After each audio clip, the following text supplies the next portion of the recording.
ఉమ్మడి రాష్ట్రంలో కొన్ని సమస్యలు, ప్రత్యేక తెలంగాణ వచ్చిన తర్వాత ఇంకొన్ని సమస్యలు. ఈ రోజు చివరికి పూర్తి చేద్దామని చిత్తశుద్ధితో పనిచేస్తే నిధుల కొరతకు వచ్చింది. భూసేకరణ కూడా ఈరోజు నిధులు ఇవ్వడానికి వెతుక్కునే పరిస్థితి వచ్చింది.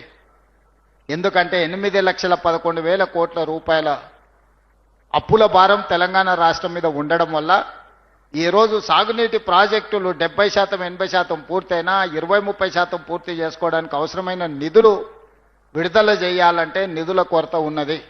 అందుకే ఈరోజు ఇక్కడికి వచ్చి ప్రాజెక్టును సమీక్షించి రాబోయే 2 ఏళ్లలో ఎట్టి పరిస్థితుల్లో ఈ ప్రాజెక్టులను అన్నిటిని పూర్తి చెయ్యాలనే చిత్తశుద్ధితోనే ఈరోజు ఇక్కడికి రావడం జరిగింది.